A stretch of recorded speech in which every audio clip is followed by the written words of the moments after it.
بسم اللہ الرحمن الرحیم۔ اللہ کے نام سے شروع کرتا ہوں جو نہایت مہربان رحمت والا۔ اللہ تعالیٰ قیامت کے دن فرمائے گا، کہاں ہیں جو میرے جلال کی وجہ سے آپس میں محبت رکھتے تھے؟ آج میں ان کو اپنی رحمت کے سائے میں رکھوں گا۔ آج میری رحمت کے سایہ کے سوا کوئی سایہ نہیں۔ اللہ تعالیٰ کے کچھ ایسے بندے ہیں کہ وہ نہ انبیاء ہیں نہ شہداء، اور خدا کے نزدیک ان کا ایسا مرتبہ ہوگا کہ قیامت کے دن انبیاء اور شہداء ان پر غبطہ کریں گے۔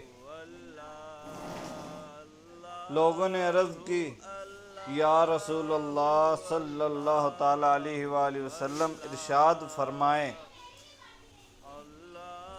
یہ کون لوگ ہیں؟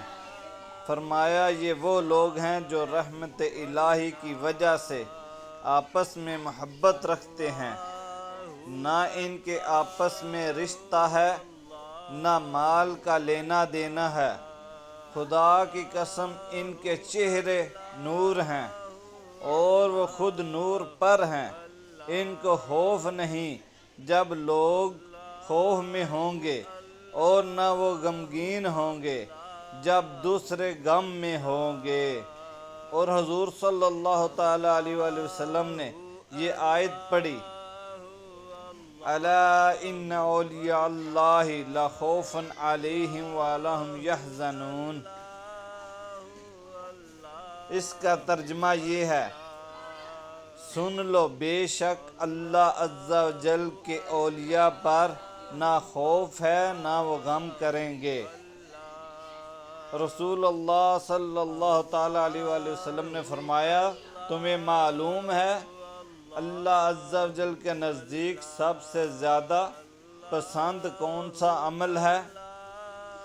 کسی نے کہا نماز، زکوٰۃ، اور کسی نے کہا جہاد۔ حضور صلی اللہ تعالیٰ علیہ وآلہ وسلم نے فرمایا، سب سے زیادہ اللہ عز و جل کو پیارا اللہ عز و جل کے لیے دوستی اور بغض رکھتا ہے۔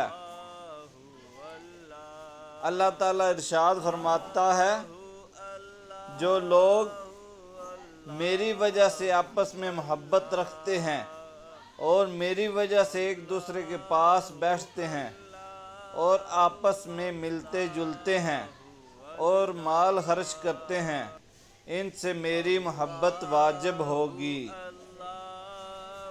اس حدیث سے معلوم ہوتا ہے کہ اچھوں سے محبت اچھا بنا دیتی ہے، اور اس کا حشر اچھوں کے ساتھ ہوگا، اور بدوں کی محبت برا بنا دیتی ہے اور اس کا حشر ان کے ساتھ ہوگا۔